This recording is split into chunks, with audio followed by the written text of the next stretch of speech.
Good morning বন্ধুরা, welcome back to my channel আড্ডা with রূপালী। আশা করি আপনারা সবাই খুব ভালো আছেন, সুস্থ আছেন, আর আমিও ভালো আছি এবং সুস্থ আছি। আর আজকে হচ্ছে দোল পূর্ণিমার, সবাইকে জানাচ্ছি দোল পূর্ণিমার অসংখ্য অসংখ্য শুভেচ্ছা। আর সেই সাথেই আজকের ব্লগটা আমি শুরু করে দিলাম। দেখা যাক কত দূর কি আপনাদের সাথে শেয়ার করতে পারি। তো ঠিক আছে বন্ধুরা, আপনারা আমার সাথে থাকুন আর ব্লগটা এনজয় করুন। আর এই হলো আজকের বাজার। আজকের বাজারে আনা হয়েছে যে প্রথমেই আলু, 2 কেজি আলু, চাল কুমড়া নেওয়া হয়েছে, একটা ছোট্ট চাল কুমড়া। আর কি আছে, আর আছে কাঁচা কলা, বেগুন।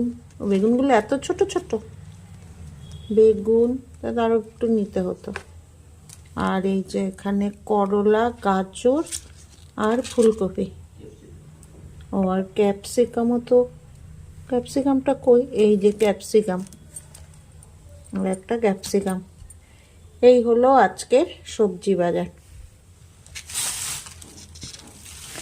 আর এইদিকে গালামালে নিয়ে আসা হয়েছে এখানে মুড়ি, চিড়া, তারপরে একটা ব্রেড আর এই যে বিস্কুট। এই আনা হলো সকালে। তো সকালে ভাবলাম যে আজকে চিড়া টিড়া দিয়ে ব্রেকফাস্ট সারবো, কিন্তু পরে আবার রুটি ভাজা হলো, রুটি দিয়েই ব্রেকফাস্ট হলো, তো এগুলো আর লাগে নাই। আর একেবারে দুপুরবেলায় চলে আসলাম। আর আজকে রান্না করেছি হচ্ছে মোচার বড়া করে, তরকারি করেছি আলু দিয়ে, আর করেছি হচ্ছে এদিকে ঢ্যাঁড়স আলু পোস্ত দিয়ে চচ্চড়ি, আর করেছি করলা আর বেগুন ভাজা। তো আজকে আর রান্নাবান্না সেইভাবে শেয়ার করলাম না, করার পরেই দেখাচ্ছি। আর আজকে দোল পূর্ণিমা উপলক্ষে নিরামিষ রান্নাবান্নাই করেছি। তো রান্নাবান্না হয়ে যাওয়ার পর এখন একটু কাস্টার্ড তৈরি করব দেখে দুধটা জাল দিচ্ছি, চিনি দিয়ে দুধটা জাল দিচ্ছি আর কি। তো যেহেতু দোল পূর্ণিমা, তো ভাবলাম কিছু ঠান্ডার ডেজার্ট বানাই, তো সেই জন্যই কাস্টার্ড তৈরি করতে বসেছি। আর এই যে দুধটা জাল দেওয়ার পর কিছুটা দুধ আলাদা উঠিয়ে নিয়েছি, তার মধ্যে আমি 3-4 চামচ কাস্টার্ড মিশিয়ে ভালো মতো মিশিয়ে নিচ্ছি আর কি। মিশিয়ে নিয়ে রেখে দিব। তারপরে আবার দুধটাকে ভালো করে জাল দিব বেশ কিছুক্ষণ ধরে। এই যে এখানে দুধটাকে জাল দিচ্ছি, ঘন করে জাল দিয়ে নিচ্ছি। আর এর মধ্যে আমি চিনিও দিয়েছি। আমি এখানে 1 লিটার মতো দুধ নিয়েছি, তো তার মধ্যে 5-6 চামচ চিনি দিয়েছিলাম। আর এই যে এখন আমি দুধটা বেশ ঘন হয়ে যাওয়ার পর আমি এই কাস্টার্ডটা মিশিয়ে দিচ্ছি, কাস্টার্ড আর দুধের মিশ্রণটা। তো এটা করে ফ্রিজে রেখে দিব, তাহলে বিকালবেলায় খাওয়া যাবে ফল মিশিয়ে। তো কাস্টার্ডটা আমার মোটামুটি রেডি হয়ে গিয়েছে। কাস্টার্ডটা খেতে কিন্তু বেশ ভালোই লাগে গরমকালে, ঠান্ডা ঠান্ডা কাস্টার্ড। আর এখন করব হচ্ছে মালপোয়া। আর সেই কারণে আমি এখানে 2 কাপ ময়দা নিয়ে নিচ্ছি। 2 কাপ ময়দার মধ্যে আমি নিব হচ্ছে 1 কাপ সুজি। আর এই যে আমি এখানে সুজিও দিয়ে দিলাম। তারপরে আমি এর মধ্যে দিব হচ্ছে আধা কাপ চালের গুঁড়া আর হচ্ছে আধা কাপ আটা। অনেকে আটা দেয় না, কিন্তু আমি আটাটা দিই, তাতে মালপোয়াটা ভালো হয়। আর সেই সাথে দিলাম 1 কাপ চিনি আর দিলাম কিছুটা মৌরি। অনেকেই আটা দেয় না, কিন্তু আটা যদি দেয়া হয় বেশ পিঠাগুলো খুব সুন্দর নরম নরম হয়।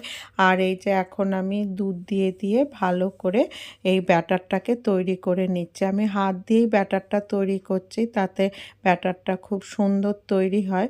তো এই যে আমি অল্প অল্প করে দুধ দিয়ে তৈরি করে নিলাম। আর আজকে মালপোয়াগুলো ভাবলাম কি চিনি দিয়েই করি, গোটা শীতে তো গুড় দিয়ে খেয়েছি, খেজুরের গুড় দিয়ে, তো আজকে ভাবলাম চিনি দিয়ে করি। আর এই যে এখানে আমি একটা কড়াইতে বেশ কিছুটা তেল দিয়ে দিয়েছি। আর আজকে আমি একটু ছাড়ানো কড়াই নিয়েছি, তাতে হয় কি একসাথে 3-4টা ভেজে ফেলা যায়, আর এতে তাড়াতাড়িও হয়ে যায়। আর এই যে আমি মালপোয়াগুলোকে ভেজে নিচ্ছি একে একে। আর দেখুন কি সুন্দর করে ফুলে উঠেছে। আমি কিন্তু ব্যাটারটা তৈরি করে বেশ কিছুক্ষণ রেখে দিয়েছিলাম, প্রায় আধা ঘন্টা মতো। যদি রেখে দেওয়া যায় তাহলে পিঠাগুলো বেশ ভালো হয়। আর এই যে আমার মালপোয়া ভাজা কমপ্লিট। এইভাবেই আমি সমস্ত মালপোয়াগুলো ভেজে নিয়েছি। পরের মালপোয়াগুলো আরও খুব সুন্দর ফুলেছিল। আর এই যে মালপোয়া কমপ্লিট। তো সবাইকে হ্যাপি হোলি জানাচ্ছি। তো মালপোয়া তো খাওয়াতে পারবো না, শুধু দেখালামই আপনাদেরকে। মালপোয়াগুলো কিন্তু খেতে খুব সুন্দর হয়েছিল। তো মালপোয়ার সাথে সাথেই আপনাদের সবাইকে জানাচ্ছি হচ্ছে হ্যাপি হোলি। তো মালপোয়া তো আমার ভাজা কমপ্লিট। আর এই যে এখন আমি কিছু ফলও কেটে নিয়েছি। আর এটা এখন আমি একেবারে বিকালবেলায় চলে এসেছি। তো এই যে ফলগুলো কেটে নিয়েছি। তো আমার ঘরে যা যা ফল ছিল সেই সমস্ত ফলই নিয়েছি। এখানে কলা, ডালিম, পেঁপে, আপেল, শসা এই সমস্ত ফলই আমি নিয়েছি। আর এই যে আমি ফ্রিজ থেকে কাস্টার্ডটাও বের করে নিয়েছি, একদম ঠান্ডা হয়ে গিয়েছে। এখন আমি এর মধ্যে এই সমস্ত ফলগুলো মিশিয়ে দিব। তো কাস্টার্ডটা বেশ ভালো হয়েছিল, মিষ্টি টিষ্টিও একদম পারফেক্ট হয়েছিল। তো এবার তো আমাদের কালসুস দেখে রং খেলাও হয়নি, দোল পূর্ণিমার পুজোও দেওয়া হয়নি। তো ভাবলাম খাওয়াটা কেন বাদ যাবে। তো দোল পূর্ণিমা উপলক্ষে একটু এই ঠান্ডা ঠান্ডা ডেজার্ট করলাম কাস্টার্ডের, আর কিছু মালপোয়া ভাজলাম। এইভাবেই এবার দোল পূর্ণিমা আর কি মানে হোলি আর কি সেলিব্রেট করলাম আমরা। তো এই যে দেখুন কাস্টার্ডটার মধ্যে আমি সমস্ত ফল মিশিয়ে দিয়েছি।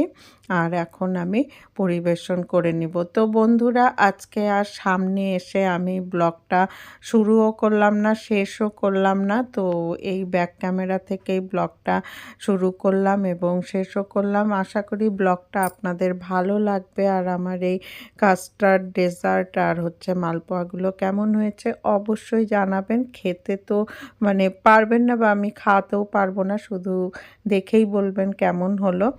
তো ঠিক আছে বন্ধুরা, আজকের মতো এখানেই বিদায় নিচ্ছি। আর ব্লগটা কেমন লাগলো অবশ্যই কিন্তু জানাবেন। আর এই যে আমরা ৩ জন ৩ বাটিতে নিয়ে নিয়েছি, খুব সুন্দর হয়েছিল কাস্টার্ডটা খেতে। তো আজকের মতো এখানেই বিদায় নিচ্ছি। ধন্যবাদ, টাটা।